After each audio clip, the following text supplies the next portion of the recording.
Well, is the United States preparing for a war in the Middle East, a broader regional war? Well, it sure as hell seems that way. We have warmongers like neocon Senator Lindsey Graham passing a bill to give power to the president to go to war in Iran, just in case he needs it. We're preemptively doing this homework for him. We're going to get these paperworks out there ahead of time. So will American families be okay sending their sons and daughters to fight and die for Israel or to fight a war with Iran?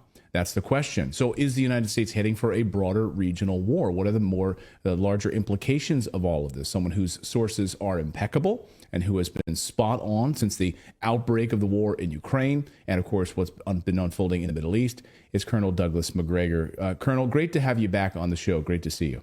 Sure.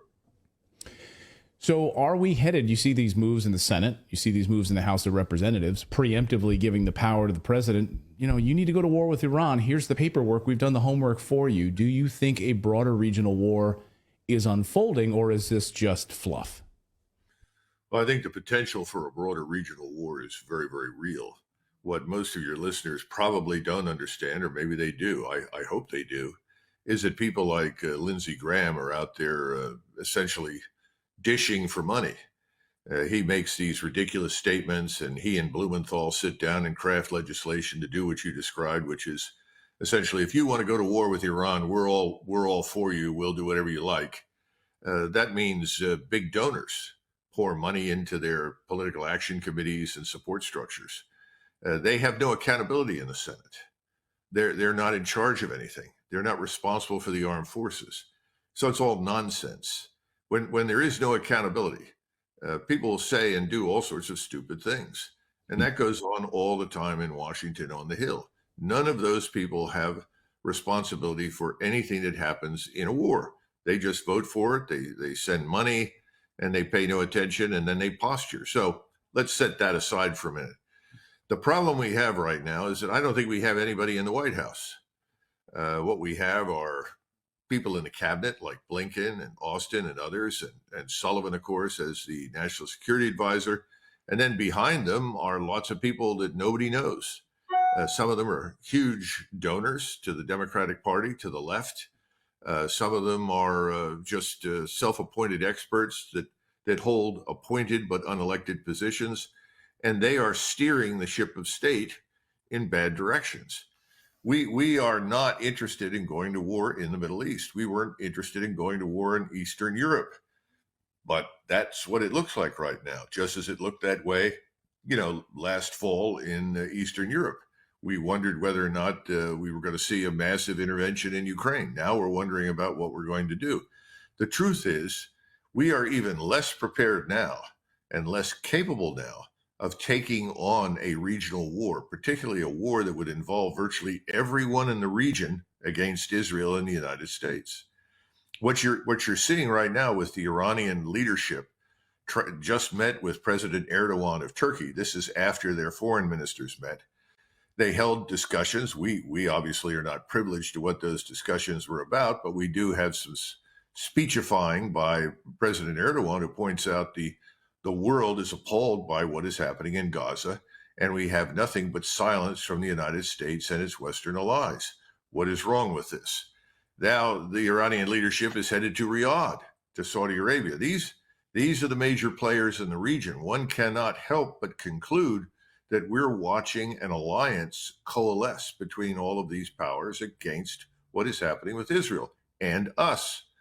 Meanwhile, we're attacking what we say are Iranian-backed Shiite militias and other targets, Syria, Iraq, elsewhere in the Middle East, on the assumption that they all take orders from Iran, which is not really true. They're still independent. The Iraqi militias are nationalist organizations. They may be Shiite, but they're still nationalists, and they're acting on their own. But even then, the little pinprick attacks that they're launching against U.S. positions are just that. They're more signals and warnings than anything else.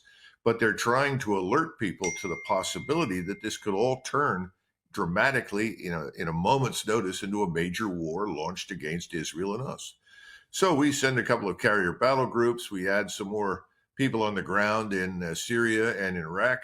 We add some air defense units to try and protect our forces from air and missile strikes if they're launched against us.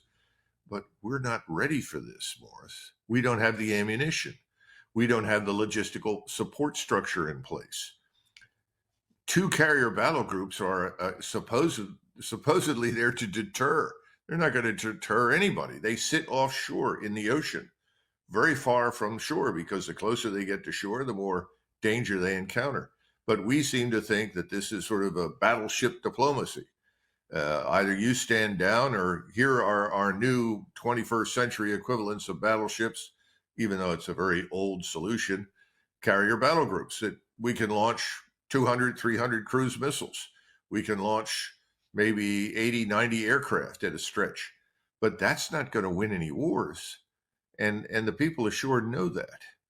And now they increasingly have reach and capability that didn't exist. I mean, the biggest problem that we don't seem to come to terms with, we didn't come to terms with it in Russia. We assumed that Russia was weak and incapable and could do nothing but respond to our demands. We got an education.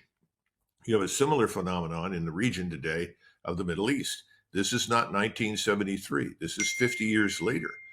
All of these countries are more capable, both in terms of their populations that are better educated and more capable of acting decisively in uniform, but especially Turkey and Iran.